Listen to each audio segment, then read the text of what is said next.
අයිබෝන් අද අපි වීඩියෝකින් කතා කරන්න යන්නේ ශ්‍රී ලංකාව ඇතුළේ සොෆ්ට්වෙයාර් ඉංජිනේර කෙනෙක් වෙන්න පුළුවන් නැත්නම් සොෆ්ට්වෙයාර් ඉංජිනේරින් ෆීල්ඩ් එකට යන්න පුළුවන් එහෙම නැත්නම් IT ෆීල්ඩ් එකට යන්න පුළුවන් විකල්ප ක්‍රියාමාර්ග ගැන.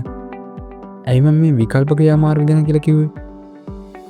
අන්න එහෙම කිව්වේ ඔයාට ශ්‍රී ලංකාවේ තියෙන රාජ්‍ය විශ්වවිද්‍යාල පද්ධතියට ඇතුළත් වෙන්න බැරි වුණා නම් එහෙම නැත්නම් ලොකු මුදලක් වියදම් කරලා ශ්‍රී ලංකාවේ තියෙන පිළිගත් පෞද්ගලික විශ්වවිද්‍යාලයකට ඇතුළත් වෙන්න ඔයාට හැකියාවක් නැත්නම් ඒ වගේ ලොකු මුදලක් එකපාර වියදම් කරන්න නැතුව ඔයාගේ ස්කිල් එක පාවිච්චි කරලා ඔයාට සොෆ්ට්වෙයාර් ඉංජිනේරින් ෆීල්ඩ් එකට ඇතුළත් වෙන්න පුළුවන් විදිහ තමයි මම අද කතා කරන්නේ මේ වීඩියෝ එකෙන්. හරි එහෙනම් අපි වැඩි කතා නැතුව යම් වීඩියෝ එකට.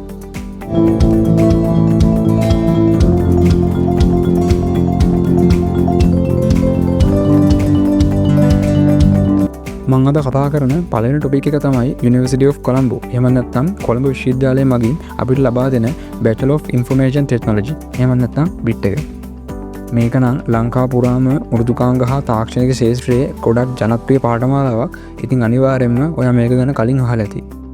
මේකෙදි ඔයාට software engineering, database management systems, programming languages, web technologies වගේ ශාස්ත්‍ර ගැන ගොඩක් deep knowledge එකක් ලබා ගන්න පුළුවන්.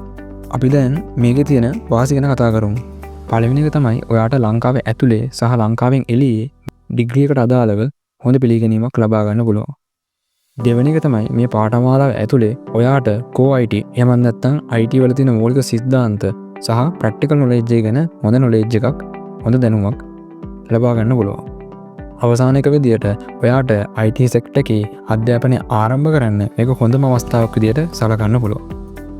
ඒත් මේකේ අවාසිත් කීපයක් තියෙනවා. එකක් තමයි මේක ඊටම අමාරු පාඨමාලාවක්. මේකට සහභාගී වුණ අයයි මේක ගැන හොයලා බලපු අය කියන විදිහට මේ පාඨමාලාව සාර්ථකව ඉවර කරන්න නම් ඔයාට ඉහළ ඇකඩමික් පර්ෆෝමන්ස් එකක් පෙන්වන්න වෙනවා. මේ පාඨමාලාවේ තියෙන තවත් අවාසියක් විදිහට සමහර තැන්වල ප්‍රැක්ටිකල් knowledge එක අඩු වෙන එක අපිට හඳුන්වන්න පුළුවන්. ඒ කිව්වේ සමහර ඒරියාස් වලට අදාළව තියෙන ප්‍රැක්ටිකල් සෙක්ෂන් අඩු වෙන එක. අපි අද වීඩියෝ එකේ කතා කරන දෙවැනි පොයින්ට් එක University of Moratuwa එහෙම නැත්නම් Moratuwa University එක මගින් ඉදිරිපත් කරන Faculty of Information Technology එහෙම නැත්නම් FIT එක. මුලින්ම කියන්න ඕන මේක BSc Information Technology degree එකක්. ඒ වගේම software engineering පිළිබඳ අන්තර්ගතයකුත් මේකට ඇතුළත් වෙලා තියෙනවා. මේක ඉගෙන ගන්න ශිෂ්‍යයන්ට software engineering, web development සහ mobile app development පිළිබඳව ලොකු අධ්‍යයනයන්ට යෑමේ හැකියාව තියෙනවා. අපි මේ ඩිග්‍රී එකේ තියෙන වාසි ගැන සැලකුවොත් මේක කරන සිසුන්ට ඉගෙන ගැනීමට එහෙම නැත්නම් එයාලගේ අධ්‍යයන කටයුතු වලට අවශ්‍ය වටපිටාවක් වගේම සම්පත් ප්‍රමාණයක් ලබා දීලා තියෙනවා. ඒ වගේම ඔයාලා ඩිග්‍රී එක කරන කාල රාමුව ඇතුළෙම ඔයාලට රියල් වර්ල්ඩ් ප්‍රොජෙක්ට් වලට ප්‍රැක්ටිකලි දායක වෙන්න අවස්ථා හම්බ වෙනවා. අවසාන එක තමයි මේ ඩිග්‍රී එක කරලා ග්‍රැජුවේට් වෙන ඔයාව ඉහළ පිළිගැනීමකින් යුතු ග්‍රැජුවේට් කෙනෙක් විදියට හඳුනා ගැනීමේ හැකියාව තියෙනවා. මේකෙත් තියෙන අවාසි විදියට මේ ඩිග්‍රී එක ගොඩක්ම කැම්පිටිටිව් වගේම වර්ක් ලෝඩ් එකත් ඇතැම් අවස්ථාවලට ශිෂ්‍යයන්ට දරාගන්න හැකි මට්ටමේ තියෙන ඩිග්‍රියක් විදියට හඳුන්වන්න පුළුවන්. අද අපේ වීඩියෝ එකේ තුන්වෙනි ටොපික් එක තමයි SLTC එක. එහෙම නැත්නම් ශ්‍රී ලංකා ටෙක්නොලොජිකල් කැම්පස් එක. ඔයාලට මේකෙන් අවශ්‍ය නම් software engineering diploma එකක් එහෙම නැත්නම් IT සම්බන්ධ BSc එකක් ලබා ගැනීමේ හැකියාවක් තියෙනවා. එතනදිත් ඔයාට software development, database system වගේ ශාස්ත්‍ර ගැන මූලික දැනුමක් ලබා ගැනීමේ හැකියාව තියෙනවා. දැන් අපි මේකෙත් තියෙන වාසි ගැන කතා කරමු. practical knowledge එක ඉතාමත් හොඳින් ලබා දීම, industry එකේ connection හරහා real world experience ලබා දීම අනෙකුත් විශ්වවිද්‍යාල වලට සාපේක්ෂව ඇතුළත් කර ගැනීමේදී ගොඩක් නම්‍යශීලී වීම මේ කැම්පස් එකේ තියෙන වාසි විදියට හඳුන්වන්න පුළුවන්. ඒ වගේම මේකේ තියෙන අවාසි විදියට සැලකුවොත් University of Moratuwa, University of Colomboත් එක්ක සලකද්දී මේ ඩිග්‍රියට තියෙන පිළිගැනීමේ යම් අඩුවක් තියෙනවා. ඒ වගේම මේකේ තියෙන ටීචින් ක්වොලිටි අදාළ කෝස් එක සහ ඉන්ස්ට්‍රක්ටර් මත රඳා පවතිනවා. අපි ඊළඟට යමු අද වීඩියෝ එකේ හතරවෙනි ටොපික් එකට. ඒක තමයි Open University of Sri Lanka. එහෙම නැත්නම් OUSL එක. OUSL එහෙම නැත්නම් ශ්‍රී ලංකා විවෘත විශ්වවිද්‍යාලයේ ඔයාට IT පිළිබඳ ඩිප්ලෝමා ලබා ගැනීමේ හැකියාවක් තියෙනවා. ඒ වගේම ඔයාට ඕන IT ඩිග්‍රීස් කිරීමේ හැකියාවකුත් මේ හරහා ඔයාට ලබා ගන්න පුළුවන්.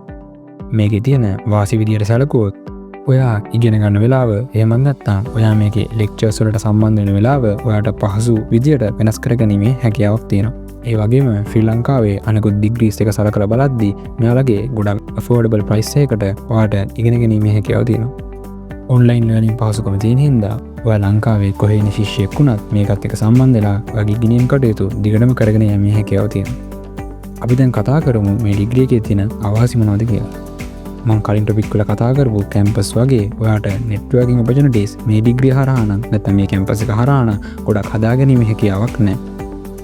ඊළඟ එක තමයි සාපේක්ෂව ඔයාට ප්‍රැක්ටිකල් නොලෙජ් එකක් මේ කැම්පස් එක හරහා ලබා ගන්න පුළුවන් වෙන්නේ අඩුවෙන්. ඒ වගේම ගොඩක් වෙලාවට ස්වයං අධ්‍යයනය කරන්න වෙන හින්දා ඒක ඔයාට චැලෙන්ජ් එකක් වෙන්න පුළුවන්. අපි දැන් එමු වීඩියෝ එකේ අවසාන ටොපික් එකට. ඒ තමයි ඔන්ලයින් ප්ලැට්ෆෝම්ස්. ඉතින් මේක මාතෘකාව විදියටම තවත් එක කැම්පස් එකක් නෙමෙයි. ඒ වුණත් මේ ප්ලැට්ෆෝම් හරහා ඔයාගේ ස්කිල්ස් අනිවාර්යයෙන්ම වැඩි දියුණු කරගන්න පුළුවන්. මේ ප්ලැට්ෆෝම් හරහා ඉගෙන ගද්දී ඔයා දැනගන්න ඕන දේ තමයි ගොඩක් වෙලාවට අපට ස්වයං අධ්‍යයනය මගින් තමයි අපේ හැකියාව වර්ධනය කරගන්න පුළුවන් වෙන්නේ අපි මේවා යූස් කරනවා.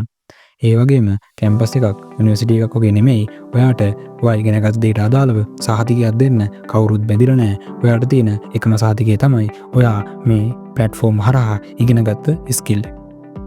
ඉතින් programming languages, software architecture, data structure සහ algorithm වගේ technical concept පිළිබඳ ඔයාට හොඳ අවබෝධයක් මේ වරහා ලබා ගන්න පුළුවන්. දැන් අපි මේකේ තියෙන වාසි අවාසිත් කතා කරමු. පළවෙනි එක flexible and affordable way to learn from home. ඔයාලා දන්නවා ගොඩක් මේ platform ඔයාලට තනිව ඕනම තැනක ඉඳලා ඉගෙන ගැනීමේ හැකියාව තියෙනවා. ඔයාට අන්තර්ජාල පහසුකමක්, අන්තර්ජාල සම්බන්ධතාවයක් තියෙනවා නම්. ඒ වගේම ලංකාව ඇතුළට කොටු වෙන්නේ නැතුව ඔයාට මේ platform හරහා පුළුවන් ලෝකේ තියෙන ඕනම යුනිවර්සිටි එකකින්, ඕනම කම්පැනි එකකින් ලබා දෙන course එකක් හා සම්බන්ධ වෙන්න. මේකේ තියෙන තවත් වාසියක් තමයි ඔයාට ශ්‍රී ලංකාවේ විශ්වවිද්‍යාල ඇතුළේ තියෙන අප්ඩේට් වෙලා නැති විෂය සංකලනයන් ඇතුලේ හිර වෙන්නේ නැතුව ඔයාට පුළුවන් Taman කැමති විදියට IT සෙක්ටර් එකේ ටොපික් තෝරගෙන ඉගෙන ගන්න. මේ වගේ කොච්චර වාසි තිබ්බත් මේ වගේ platform හරහා ඉගෙන ගන්න එකේ අවාසිත් කිහිපයක් අපට හඳුනා ගන්න පුළුවන්. පළවෙනි එක තමයි මම කලින් කතා කරා වගේ ඔයාට formal recognition එකක් නැති වෙන එක. ඒ කියන්නේ ඔයා ඉගෙනගත් දේට අදාළව හරි සහතිකයක් ඔයාට පෙන්වන්න නැති එක.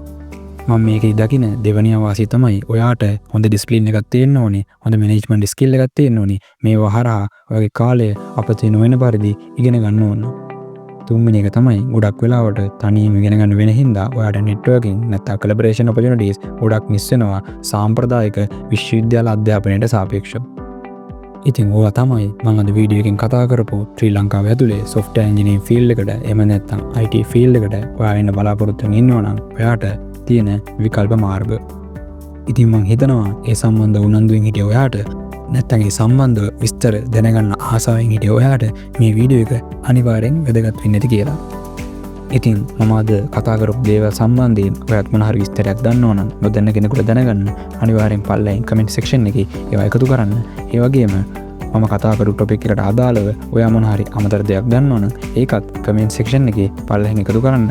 මොකද ඔයා ඒ එකතු කරන දෙයකින් කෙනෙක්ගේ ජීවිතේ සම්පූර්ණයෙන් වෙනස් වෙනවනත් පුළුවන්. ඉතින් අපි ඊළඟ වීඩියෝ එකකින් හම්බෙමු. එතකන් මං ගිහිල්ලා එන්න.